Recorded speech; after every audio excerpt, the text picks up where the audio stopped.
Our last speaker before lunch is Lucinda Corrigan. Lucinda and her husband Brian run an Angus business in the Bonar Valley. It's a leading beef genetics business. Rennie Lee supplies commercial producers across Australia and international markets. Lucinda has skills and experience in communications, marketing, advocacy, and for 20 years has served as non-executive director on industry bodies and innovation companies. During the last decade, she's been director of 4 cooperative research centres, is currently deputy chair of the CRC for Future Farming Industries. She also chairs the advisory committee for the E.H. Graham Centre and the National Beef Genetics Advisory Committee. She's a fellow of the Institute of Company Directors and the Australian Rural Leadership Foundation. Lucinda. Thank you, Chris. One of my favourite sayings is that it's not far from the penthouse to the outhouse.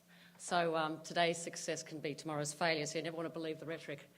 I've been asked to speak about really what we've done in our own business over the last 20 years and how we've tried to adapt to change.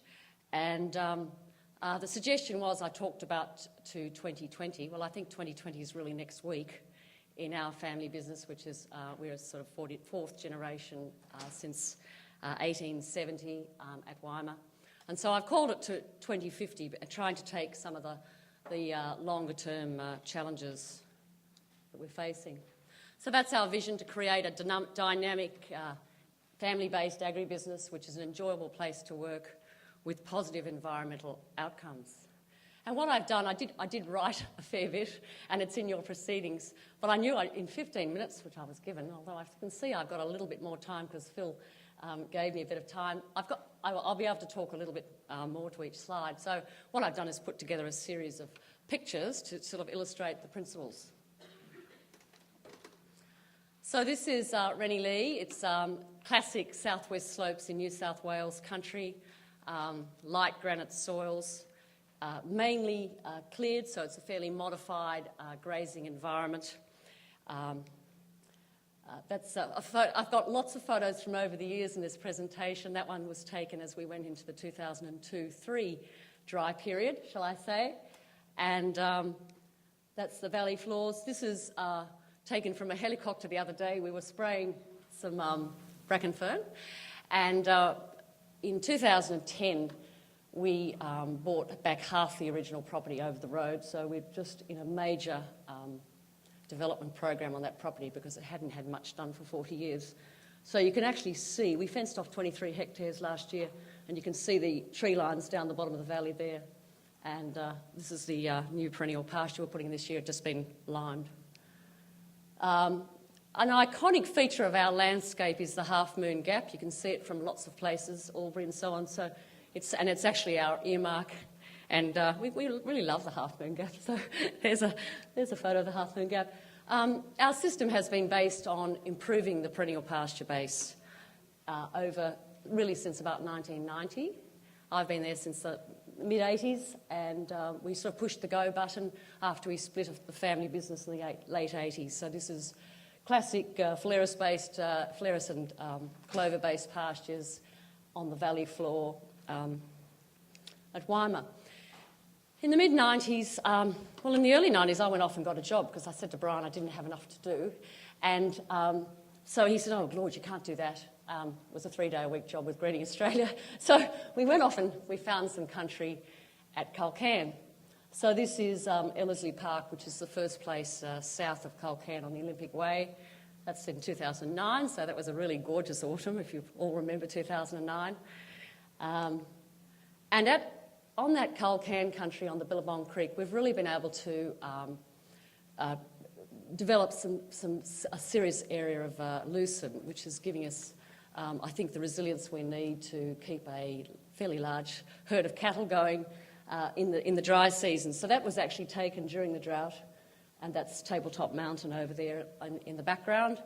But this is, so we've set up perennial systems. The place had about 29 trees on it when we bought it, so we've planted tens of thousands of trees over there. And the lucerne pastures have really become a really important part of using water more efficiently during the summer, out-of-season rainfall, and conserving fodder for the tough times. This is a ryegrass-based pasture. That was in 2005. You might remember we had a lot of rainfall in 2005, but not particularly, not much during the winter. So we ended up with a huge spring, but the subsoil moisture wasn't as high as often is the case with high rainfall. So over the years, we've increased our effective area. Brian and I started with 400 hectares, and we're currently sitting on about 2,600 hectares with a lot of debt. So we are risk takers, but we've been keen to increase scale to give ourselves more resilience and create a more viable long-term operation. So really I wanted to start with the people factor, because I think if we look at the triple bottom line in our business, there's really nothing more important than the people who work in the business and their capability. So the first thing I'd say was, moving to what I call an HR approach to employing people.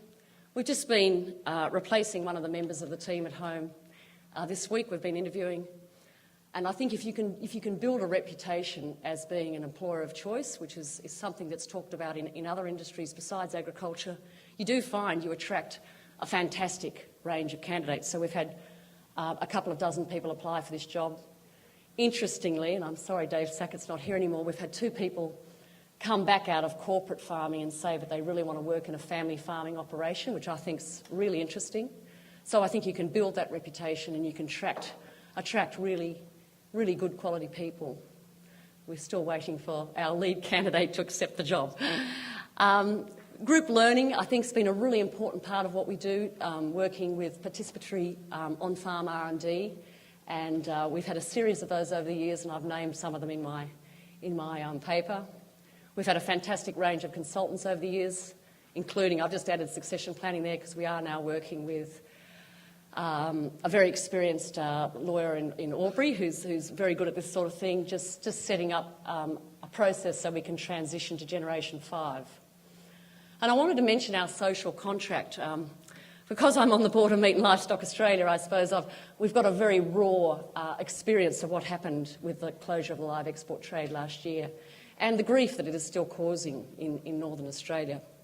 But we know that there'll be lots more Lynn White episodes in our industry in the future. And I think preparing ourselves for that, having that conversation with Urban Australia about what we do and learning to do that better, knowing that I was doing a workshop with MLA in Broome recently, and and it was actually with women in the Kimberley, and they recognised, for instance, that flank spaying is probably not a procedure we're going to be able to do in the future forever. So having the research in the pipeline that will enable us to move away from perhaps animal husbandry practices that we've always accepted as being okay, is part of our social contract, and I think we take those things very seriously. And we are always interested in creating opportunities for the young, so we do have quite a few students come and work with us, especially from Charles Sturt University, and we're just in the process of setting up an animal science scholarship there. This is our team. I'd call, this couple joined us 12 years ago. This is Peter and Sue Govan and their daughters. The little one was only 5 when they came. So we've seen their family grow up, but Peter and Sue run the property at Culcairn, and they are fantastic people. They came out of the dairy industry. We're about to listen to a couple of dairy farmers. But there's no doubt that those skills in dairy farming are just as applicable to beef farming, and we've been very fortunate to have people of that calibre working with us. This is our group at Holbrook that we do our alternate fertiliser trial with. It's probably raised more questions than given us answers, but it's been fantastic working with, that's Ian Locke, I'm handing out the handouts there, Jeff Hirth, Nigel Phillips sitting here on the chair, he's the district agronomist in Wagga. It's really brought together a group of people who are discussing the issues that are challenging us all the time, and it's a great model, and that's under the umbrella of the Holbrook Landcare Network, which has been reformed as a grower sort of knowledge group since the drought, along the lines of the bird-chip cropping group. So that's been a really important part of our group learning. This is Angus, who's joined us recently. He's a second-generation Zimbabwean Scot and been in Australia about 8 years and moved over to the east when he read about our job from Western Australia. And Matt, who's leaving us, he's been with us 6 years. but the team environment is very important, and this, of course, is us. So that's our family, and but all members of the team are equally important. So our big challenge in terms of environmentally is getting our grazing systems right, and especially in those tough years. And the basis of what we do is keeping the cow herd, which we call the factory, which is what produces, our product, intact during the droughts. So I'll talk a little bit about that. We've invested in sort of good infrastructure, laneways and stock control, strategic grazing and spelling as part of the system. We now have capacity for 1,000 acres of lucerne to do some serious fodder conservation. And we've brought in a new, over the drought, we started sending our cows up to Cancoban Station each year, and that was such a great relief in the run of failed autumns that we've actually kept that going. So this year we've got 500 cows at Cancoban and feed coming out our ears, but we call it our insurance policy. And we're also in the process of building a feedlot so that we'll be able to carry all our weaned calves from any drop in a feedlot, and that's at Culcairn. We all remember that. It's not a fun memory, but when I was digging up these pictures, we don't want to go there again. So that's young weaners on one of our hill paddocks I think that was in the autumn of 2009. So that was one of the not so fun years. And that's some of the country at Bona at the same time. So what we've been able to do is to acquire this a second block at Culcairn, which we also bought in 2010, and this is it grows a lot of lucerne. It's trebled the production of dry matter off that country by putting lucerne in there compared to the annual-based pastures that were there, and it's an important part of the strategy. Sorry, that's not much of a photo, but that's Cancoban Station, and the cows are up there at the moment, and so they're grazing underneath the main range. But we've kept that on, as I said, as a bit of a drought strategy.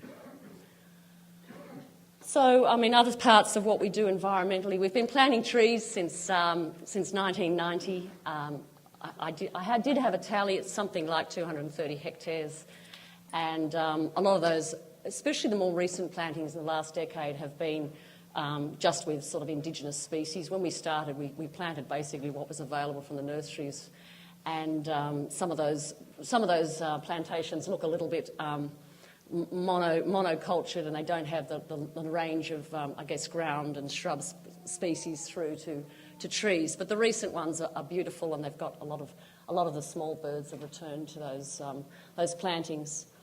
We really focus on perenniality in the farming system, both the herbaceous perennials, and we're still battling with rabbits and weeds. Rabbits are really endemic in our, especially at Brenny Lee in the hills, and the place we took over last year. We're battling to get rid of those. Probably the big weakness in our system is monitoring.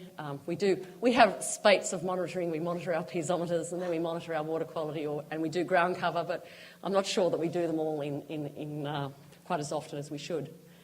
We also have some special places. This is on that Culcairn country. You probably know there's these quite beautiful indentations in the landscape which have red gums, and they fill with water. So they didn't have any water in them for 10 years, and the red gums look pretty stressed, but now they've all filled up with water again. This is about a 15 or 20 hectare paddock at the back of the place that we just don't run stock in anymore because it's just filled with water, and there's a lot of regeneration. We've also put in a solar tracker, and that's producing the electricity for the two properties at Waima. We're planning to put solar onto all the houses as the current systems wear out one by one. So I guess getting to the economic issues, there was a bit of a talk about scale before, and I think scale's been a really important thing for us in terms of building some long-term business resilience. And so we've increased the size of the business to about 30,000 dry sheep equivalents, and that's enabled us to improve our labour efficiency. Having said that, we do run with a lot of labour. Our job's really all about detail and accuracy in terms of measuring animals and recording them, and doing a good job. I've just finished. In fact, Brian doesn't even know about it yet, so I'm sharing it with you. But I've just finished a 20-year study with Home Sackett, just looking at our because I've been benchmarking for 20 years, benchmarking the business, so I've had that all put together, so I just happen to have a few of these slides available. But that's our cost structure. I mean, costs are always a problem. They're increasing. You can see the high variable costs during the drought. The middle part is the overheads, and the red is the profit. This is business returns, not tax returns, of course. That's the variation in return on assets over the 20-year period. So, like David was saying earlier, you make a lot of your profit in those years where the stars align, and you really want to be in a position where you can make the profits when seasons and prices align. I guess for us, there's a lot of issues that we think about for the future. How we balance risk and uncertainty in a changing climate, and I guess we're trying to adapt all the time and bring in systems where we're not going to have some of the shocks that we felt especially in the 2002-3 and 6-7 was pretty drastic for us. You're running, I think it was 2,500 cattle at the time, and we were very exposed in terms of keeping the cow herd going. I think research and developments for us at the end of the supply chain where we are is a really important part of what we do. And we've always been involved in beef CRCs, so we've provided cattle and on-farm data collection for over the last 20 years. So what we're doing at the moment, we're doing a business restructure, and I'm actually setting up, we're going to have an R&D sort of entity within our structure. So if we're asked to do those things again, we've been approached by a couple of the national research bodies to do things. We're in a position where we can do that. And also, I guess there's a range of new products we can get into. I mean, we are at the value-added end of the industry. I just want to put this up because this is the principle I'm talking about with R&D. If you look at Australia's federal government innovation budget, which is something I'm passionate about, you'll see that, for instance, the Rural Research and Development Corporations are only a couple of % of that budget. You'll see the CSIRO at about, whatever it is, 9%, I have trouble reading. National Health and Medical Research Council at 12%. But over there on that side in the white is the tax concessions, which are given to business for research and development. And I think a lot of small and medium enterprises don't take advantage of those tax concessions, which I think run at about 145% for businesses that turn over less than 20 million. So that's the principle that we're looking to take forward. Future solutions, David mentioned Tadera. Tadera comes from the Canary Island. It grows up the side of the volcano behind Tenerife in about a 200 and something millimetre rainfall. It looks like the most exciting legume that's come into Australia since Lucin. It's got about 8 more years in the R&D pipeline. I hope I'm still farming when it finally hits the streets, because I think it'll play a role in our environment.